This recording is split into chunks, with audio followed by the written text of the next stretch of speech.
Buenos días, quiero presentarme. Mi nombre es Lynn Tomás y yo viví en Colombia hace años ya. Yo era misionero en Colombia, viví en Manizales, luego Armenia y al fin Medellín. Es un gusto esta mañana hablar con ustedes y compartir con ustedes ideas de la Biblia. Me gustaría leer de Efesios capítulo 2, versículos 19 a 22.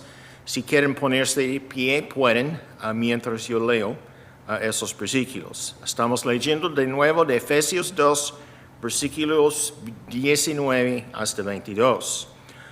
Por lo tanto, ustedes ya no son extraños ni extranjeros, sino ciudadanos del pueblo elegido y miembros de la familia de Dios, edificados sobre el fundamento de los apóstoles y los profetas, siendo Cristo Jesús mismo la piedra angular.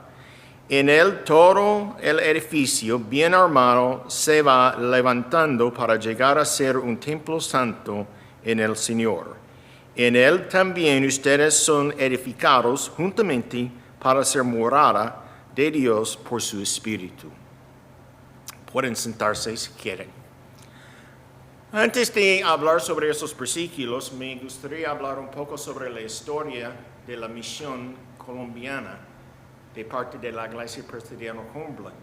Pues muchos de ustedes saben que la obra de Colombia empezó hace 100 años y este año es muy especial para nosotros porque estamos celebrando 100 años de la Iglesia Presbiteriana Cumberland trabajando en Colombia. Pero tal vez ustedes no saben cómo empezó la obra en Colombia, pues muchos saben que misioneros llegaron hace 100 años para evangelizar y fundar iglesias, pero tal vez no saben por qué llegaron. Entonces me gustaría hablar un poco sobre la historia y la razón de la llegada de los misioneros presbiterianos Cumberland. Hace muchos años, antes de 1925, cuando los misioneros llegaron a Colombia, había un joven de una iglesia en el campo. Él se llama Juan Daver o John Deaver en inglés. Entonces él vivía en el estado de Alabama, él vivía en el campo, él era campesino. Su madre era presbiteriano Cumberland y su padre era bautista. Y por eso ellos asistieron a la iglesia de su madre. Entonces él asistía a la iglesia presbiteriana Cumberland. Como joven, él recibió a Jesucristo y más tarde en su vida, mientras estaba como un adolescente, un joven todavía, él respondió al llamado de ser un pastor. Entonces, después de terminar el colegio, él se fue para estudiar en las universidades y seminarios de los Estados Unidos y por fin estaba ordenado como pastor presbiteriano Cumberland. Él empezó su ministerio en una iglesia como soltero y como pastor joven. Y mientras estaba en esta iglesia, él se dio cuenta que había una guerra grande, la Primera Guerra Mundial, una guerra grande en el mundo, y la verdad el Señor tocó su corazón y él se fue a Europa, el país de la Francia, para ser voluntario como capellán a los soldados allá y la gente allá en la Francia. Entonces él se fue en como 1917 para trabajar allá como voluntario, como pastor. Renunció a su iglesia en los Estados Unidos. En julio de 1917, 1918, él aplicó para ser un capellán en el ejército de los Estados Unidos. Fue aceptado y en julio él empezó a trabajar como un capellán en el ejército, un capellán evangélico en el ejército en la Francia. En octubre, pocos meses después, él estaba con los soldados y ellos estuvieron en el campo de batalla y una mañana él salió para atender como un pastor a los soldados y ministrar a ellos y en esta mañana él fue matado. Muchos tristes, un joven, un pastor soltero, Y la verdad, la iglesia presbiteriana Cumberland estaba muy dolido. Fue la primera vez que un capellán presbiteriano Cumberland había muerto como capellán, trabajando. Y la verdad, en toda la historia de nuestra iglesia, nunca más ha pasado antes o hasta ahora, hasta hoy en día. Él fue el único capellán presbiteriano Cumberland morir en el campo de batalla, ministrando a los soldados. Entonces, en el año 1920, había una reunión de damas en la iglesia anterior de este pastor, de Juan Dever. Entonces, las damas tuvieron una reunión para hablar sobre misiones y se dieron cuenta que estuvieron en la iglesia, en el edificio de este jovencito que murió en la Primera Guerra Mundial. Y ellos tomaron la decisión en esta reunión fundar una misión en el nombre de él, llamado Misión Juan Dever, o John Dever. Entonces, esta misión fue establecido y ellos empezaron a recoger fondos para abrir un campo de misiones nuevos en memoria de este pastor joven.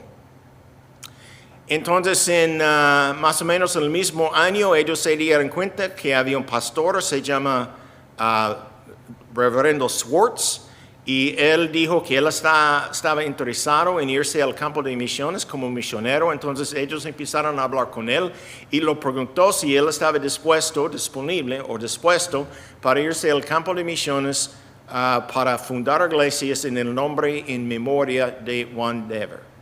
Y él dijo sí. Demoraba algunos años antes que había suficientes fondos para él para salir de los Estados Unidos. Y él se fue en el año 1925 para abrir un campo de misiones en un país en Sudamérica, pensando en el principio de irse a Venezuela. Entonces él estaba en el barco yendo a Sudamérica para abrir una misión, la misión de Juan Dever, porque fue los fondos recogidos en el nombre de Juan, el pastor jovencito Juan, estuvieron los fondos para abrir la misión. Entonces en el barco él se dio cuenta que había mucha necesidad en Colombia y en vez de irse a Venezuela, él se quedó en Colombia y pasó de Buenaventura, donde salió del barco, hasta Cali, y este es donde él empezó la misión presbiteriana Cumberland. El nombre de la misión presbiteriana Cumberland en Colombia en esta época fue llamado la misión Juan Dever, nombrado en el nombre de este jovencito que murió en la Primera Guerra Mundial en 1918. Quiero hablar un poco sobre la iglesia y luego volver a esta historia, porque esta historia tiene una relación con una historia de la Biblia que también ha influido Colombia. En la Biblia, en Efesios, estamos mirando aquí que Pablo está hablando sobre la iglesia. ¿Qué es la iglesia? ¿Qué hace la iglesia? Entonces Pablo está escribiendo una carta a los Efesios y él está tratando de explicarles qué es la iglesia, qué hace la iglesia. Entonces en esta carta encontramos algunas cosas importantes. Uno es que nos damos cuenta que la iglesia es un lugar de adoración, es un lugar de culto. Dice Pablo que el templo del Señor es santo. Y cuando él está hablando del templo, él no está hablando de un edificio, él está hablando de la comunidad, los seguidores de Jesucristo. Cuando nosotros estamos hablando adoración o estamos hablando un culto, muchas veces en nuestras mentes estamos pensando en un evento, como música, como oraciones, como un mensaje del pastor, tal vez con un equipo de alabanza o tal vez instrumentos o un lugar como este lugar que tiene sillas y cruces y cosas que identifican el lugar como un lugar especial, un lugar dedicado a Jesucristo. Entonces, cuando nosotros pensamos muchas veces en la iglesia, nosotros pensamos en un edificio. Pero es obvio, Pablo no estaba hablando sobre un edificio, él estaba hablando sobre una comunidad. Él estaba hablando sobre un grupo de personas. No solamente sillas y un equipo de alabanza y un púlpito y todo lo que tenemos en el edificio. Él estaba hablando de la gente. Entonces, él estaba diciendo que nosotros, la gente, somos el templo de Dios. Algo que yo he hecho mucho en mi vida, en mi trabajo anterior, fue viajar. Y yo siempre, por muchos años, viajaba por avión. Y como ustedes saben, porque seguro que muchos tienen esta experiencia, cuando usted se va en un avión, usted debe irse de una sala de espera y esperar para el vuelo. Y yo he pensado muchas veces que yo he gastado meses y meses de mi vida esperando en una sala de espera en un aeropuerto. Porque para montar un avión hoy en día hay que esperar mucho tiempo antes que montar el avión. Una cosa que nosotros debemos entender sobre la iglesia y sobre el culto o sobre la adoración es que algo importante relacionado con el culto es que nosotros debemos aprender cómo esperar. Un culto, un tiempo de adoración es un tiempo de esperar. Es muchas cosas, claro, es cantar, es escuchar un mensaje, es orar, pero también es un tiempo de esperar. Y muchas veces nosotros nos cuesta asistir al culto porque a veces no es alegre o no es como una fiesta o no es un show como queremos. Entonces por eso a veces la tendencia es decir que no es muy importante para mí porque es muy tranquilo, a veces es algo un poco aburrido. Entonces a veces nosotros no sabemos si vale el tiempo, la verdad, para asistir al culto o el tiempo de adoración. Porque la verdad, nosotros no entendemos que la adoración es que hacemos en la iglesia y muchas veces algo importante que debemos aprender cuando estamos adorando al Señor, debemos aprender cómo esperar. Muchas veces en la Biblia encontramos ejemplos de este. Uno es en Lucas, capítulo 12, Jesucristo está explicando que había un patrón que tuvo una boda y él se fue en el día para la boda y él dejó la casa y sus siervos. Entonces la Biblia dice que los siervos no saben cuándo su patrón vuelva a la casa.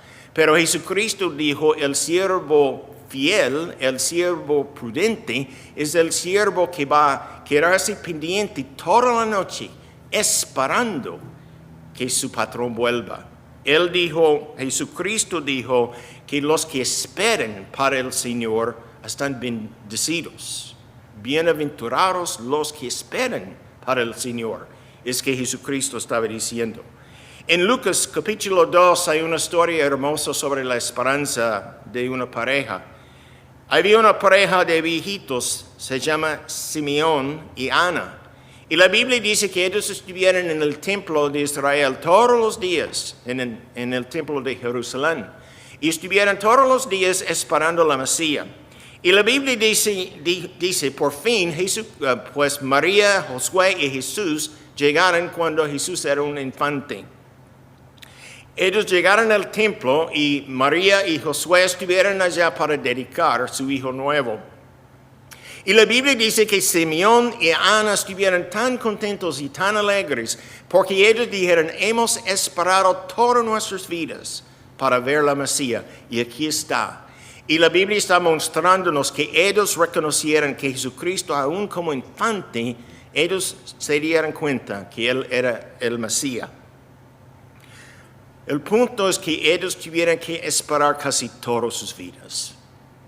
Imagínense, llegando cuando está frío, llegando cuando hace calor al templo, llegando cuando el templo está lleno de gente, llegando días cuando no hay nadie en el templo, llegando días cuando alguien tiene hambre o cuando alguien está un poco enfermo. ¿Para hacer qué?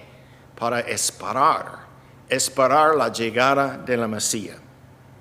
Para mí es muy fascinante, muy interesante, que cuando nosotros hablamos la adoración, cuando hablamos un culto, muchas veces no pensamos que es un tiempo donde debemos esperar, pero es cierto. La iglesia es un lugar donde llegamos para esperar en que el Señor va a hacer. Hay otra historia en el Antiguo Testamento que me fascina en 2 Crónicas. 2 Crónicas está hablando sobre la construcción del templo nuevo. Y cuando usted lea Crónicas 2, 3 y 4, son 3 capítulos que hablan sobre la construcción del templo nuevo. la verdad le cuesta leer esos capítulos, porque la verdad no es muy interesante. Y después 2, 3 y 4, capítulo 5, habla sobre la llegada del arco del pacto. Está hablando sobre cómo el arco del pacto llegó al templo. De nuevo, no es algo muy interesante. Por fin, cuando usted llega al capítulo 7, encuentra que este capítulo es sobre el fuego del cielo. Entonces, en capítulo 7 encontramos que la gloria de Dios entró al templo y consumó todos los animales que estuvieran allá para el sacrificio, y la gloria de Dios llenó el templo. La cosa es que ellos esperaban años construyendo para mover, hacer el trasteo del arco. Ellos tuvieron que esperar años antes que la gloria del Señor llegó al templo. Y por fin, cuando la gloria del Señor llegó y llenó el templo, ellos dijeron que Dios es bueno y Dios nos ama. Ellos se dieron cuenta, después todo el tiempo de esperar y después la llegada de la gloria de Dios, que si Dios es buena y Dios nos ama.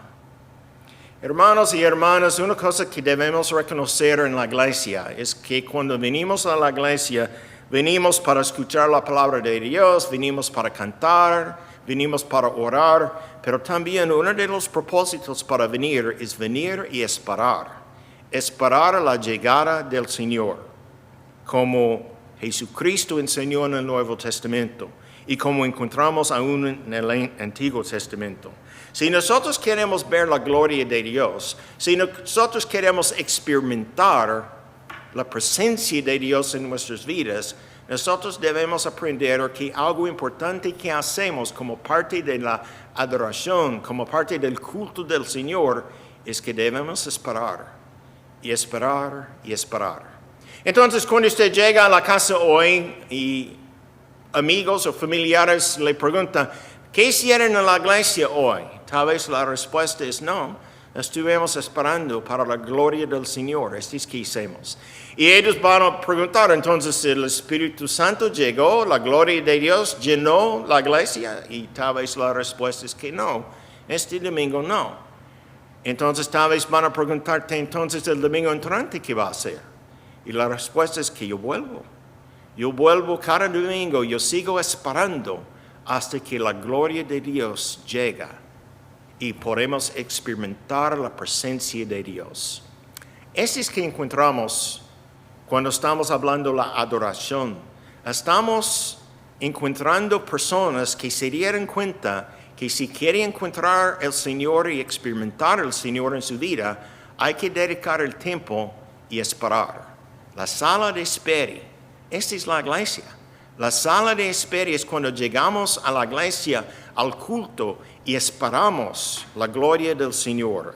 Cada vez, cada domingo, cada momento, estamos pendientes que la presencia de Dios puede llegar en cualquier momento. Hay otra cosa que encuentro aquí en Efesios, a mí me gusta, cuando está hablando sobre la iglesia. Dice que la iglesia es un lugar de transformación. Dios quiere transformarnos. Dice en Efesios, por medio de Dios, o cuando estamos en Dios, Dios está edificando en nosotros un lugar nuevo.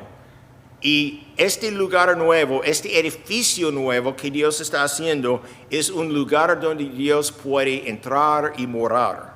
Entonces, por medio del Espíritu Santo, Pablo está diciendo, Dios puede llegar a nosotros y Él puede morar en nosotros, y esto es que Dios está haciendo. La iglesia es un lugar que Dios está construyendo, no el edificio, la comunidad donde el Espíritu Santo mora. Muchas veces hablamos sobre la iglesia como un lugar de aceptación. Siempre decimos bienvenidos a todos y invitamos a todo el mundo para venir y decir que si usted llega va a ser bien recibidos. Y es cierto que la iglesia es un lugar que quiere recibir a la gente, no importa quiénes son. Pero nosotros debemos entender que la iglesia es mucho más que un lugar de aceptación. Es algo más. es un lugar donde estamos transformados por el Espíritu Santo y estamos hechos aceptables, que es diferente. Aceptación es recibir la gente, pero aceptables es que la gente quiere recibir a nosotros o nos quieren relacionarse con nosotros. En Mateo 21, esos versículos famosos hablan sobre Jesucristo. Y dice que Jesucristo estaba almorzando con los pecadores. Y los fariseos se molestaron con Jesús porque ellos dijeron, ¿por qué usted está comiendo con los pecadores? Y Jesucristo respondió que mire, los sanos no necesitan un médico, los enfermos necesitan un médico. Porque Jesucristo estaba diciendo comer con los fariseos, que en sus mentes ellos eran rectos y no pecadores, porque el médico va a comer con ellos, porque ellos no reconocen que ellos son pecadores. Pero los pecadores, en la casa donde estaba Jesús, ellos sí se dieron cuenta y se reconocieron como pecadores. Entonces Jesucristo llegó a ellos para comer con ellos y relacionarse con ellos, no para dejarlos en sus pecados, pero para presentarles a una manera, un medio de transformación. Por medio de Cristo, el Espíritu Santo, Jesucristo sabía que sus vidas pueden cambiar, que ellos no deben quedarse en sus pecados, no deben seguir en el camino como pecador, pero ellos pueden ser sanados, sus almas, por medio del Espíritu Santo. Entonces, es por eso que la Biblia dice que Jesucristo estaba comiendo con los pecadores, porque Él sabía que por medio de Él y su vida, sus vidas pudieran ser transformados. ¿Usted sabe algo que el pecado hace? Hace muchas cosas, pero una cosa que hace conflictos, destruye relaciones. Cuando nosotros tenemos pecado en nuestras vidas y está dominando nuestras vidas, peleamos con todo el mundo. Somos egoístas, siempre estamos pensando en nosotros mismos. Y es por eso que es difícil relacionarse con un pecador. Y ustedes han visto en el televisor y en los Estados Unidos, Colombia, en todo el mundo ya hay programas se llama realidad, donde tiene personas que a veces son muy conflictivos y el programa del televisor es poner todos en una casa juntos y vean o miren cómo ellos pelean entre ellos mismos. Y la verdad es muy divertido, es por eso que está en el televisor, mirar personas muy egoístas y cómo ellos pelean y insultan a cada uno en el grupo. Ese es el pecado. El pecado es un lugar de conflicto y cuando el pecado domina nuestros corazones, estamos en conflictos con todo el mundo y estamos muy angustiados por todo lo que está pasando con nuestras relaciones con los demás. Que Jesucristo quiere hacer por medio de la iglesia, por medio de la adoración, por medio de la oración, por medio que enseñamos y predicamos en la iglesia, que la iglesia quiere hacer o Cristo quiere hacer por medio de la iglesia es transformar nuestras vidas, donde ya no somos tan conflictivos, donde no estamos dominados por el pecado. La iglesia es una comunidad nueva, porque el Espíritu Santo mora en nosotros y el Espíritu Santo cambia nuestras vidas. La iglesia está proclamando que su vida puede ser transformada. No solamente la iglesia es un lugar de aceptar personas, pero es un lugar donde nuestras vidas están transformadas y por medio de la transformación estamos aceptables. La gente quiere acercarse a nosotros porque somos amables, porque tenemos amor en nuestras vidas, porque tenemos compasión. Esas son cosas que el Espíritu Santo hace en nosotros. Entonces, la cosa interesante sobre la salvación es por medio de Jesucristo llegando a nuestros corazones y el Espíritu Santo llenándonos, estamos aceptables por Dios. Dios quiere relacionarse con nosotros. Y hay otro factor, otro aspecto de la salvación importante, es que no solamente estamos aceptables a Dios, pero estamos aceptables a los demás. Los demás quieren acercarse a nosotros. porque ya tenemos valores, tenemos amor en nuestra vida real. No somos egoístas, estamos pensando en cómo servir a los demás. Y cuando alguien quiere dedicar su vida a servir al Señor y servir a su prójimo, servir a los demás, todo el mundo quiere relacionarse con ellos y acercarse con ellos. Entonces, algo que encontramos en la iglesia es que la iglesia es un lugar de aceptación, claro que sí. Pero también la iglesia es un lugar que nos transforma para hacernos aceptables a Dios y a los demás. Hay una cosa más sobre la iglesia que quiero mencionar que está aquí en Efesios. Pablo dijo que nosotros somos ciudadanos con los santos, estamos construidos, edificados sobre la fundación de los apóstoles y los profetas. Que Pablo está diciendo es que debemos reconocer que nosotros tenemos raíces en la historia. Que nosotros como seguidores de Jesucristo debemos entender que había personas antes de nosotros, fieles con el Señor. Y por medio de su fidelidad, muchos de nosotros estamos aquí hoy en día. Ellos eran fieles para compartir las buenas nuevas con nosotros, o tal vez con nuestros padres, o tal vez con nuestros abuelos. Y por medio de su testimonio en el pasado, nosotros estamos donde estamos hoy en día, en la presencia de Dios. Cuando nosotros estamos pensando en la iglesia, debemos reconocer que estamos en una institución histórica, una institución que tiene raíces históricas y nosotros estamos bendecidos por el sacrificio que otras personas han hecho. Jesucristo dijo una vez, Él dijo, el granjero debe sembrar una semilla en la tierra y la semilla debe morir. Y después de la muerte de la semilla, Jesucristo dijo, hay un cosecho gigante.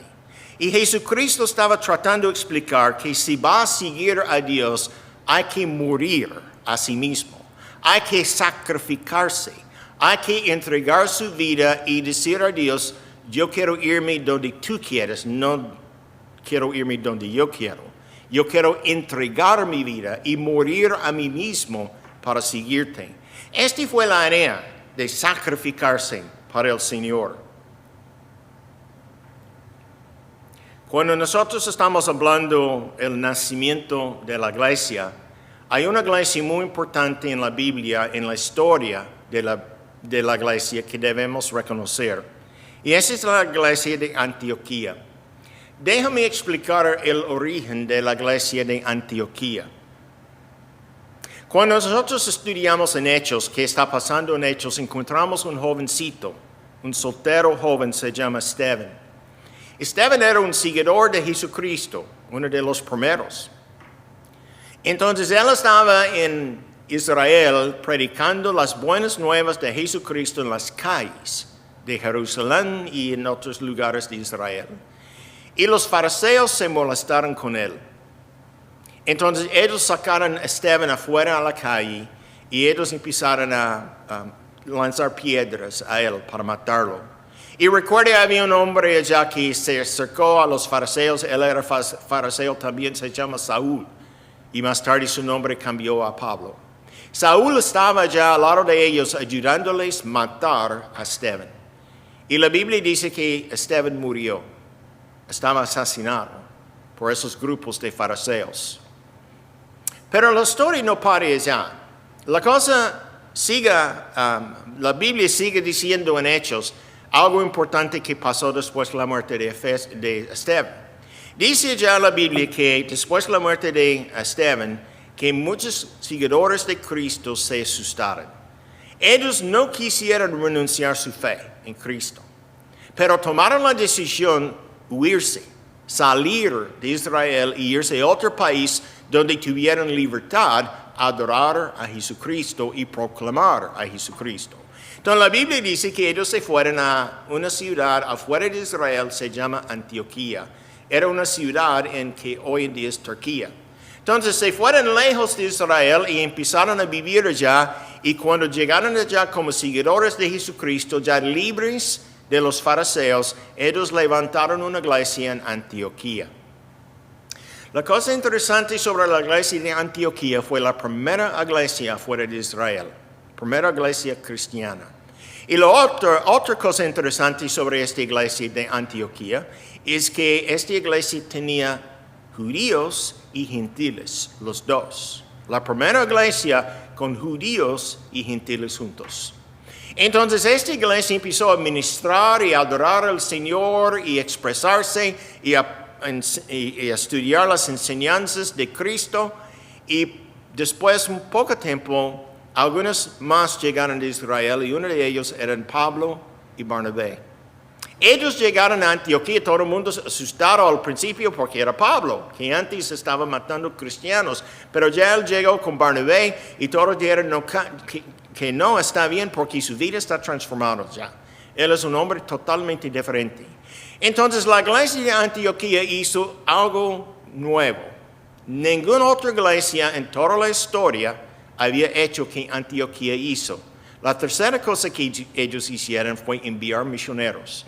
Ellos mandaron a Pablo y Bernabé como los primeros misioneros de la iglesia. Entonces la iglesia de Antioquía fue fundada por gente que se fueron de Israel para tener libertad de culto.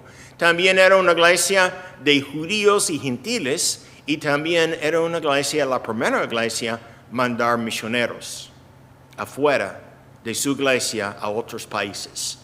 Hoy en día yo creo todos nosotros estamos parte de una iglesia cristiana por medio de la iglesia de Antioquía. La iglesia de Antioquía empezó misiones. Es por eso que todos nosotros, incluyendo Colombia, estamos donde estamos, en las iglesias donde estamos, porque esta iglesia mandó misioneros y después muchas iglesias mandaron misioneros. La obra de Colombia recibió misioneros en 1925. Llegaron de los Estados Unidos. Ellos llegaron como parte de la misión Juan Dever. Juan Dever también era un pastor soltero. Él era un pastor joven que estaba animado, tan animado que él renunció a su iglesia en los Estados Unidos para irse al campo de batalla, para ministrar a los soldados como un pastor.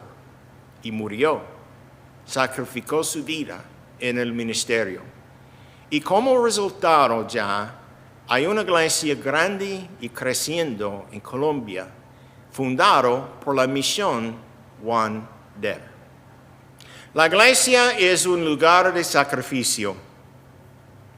Y nosotros debemos reconocer que somos haciendo lo mejor cuando no estamos enfocados en nosotros mismos, pero cuando estamos enfocados en Cristo, listos a entregar nuestras vidas a Cristo, incluyendo sacrificar cualquier cosa para extender el reino de Dios.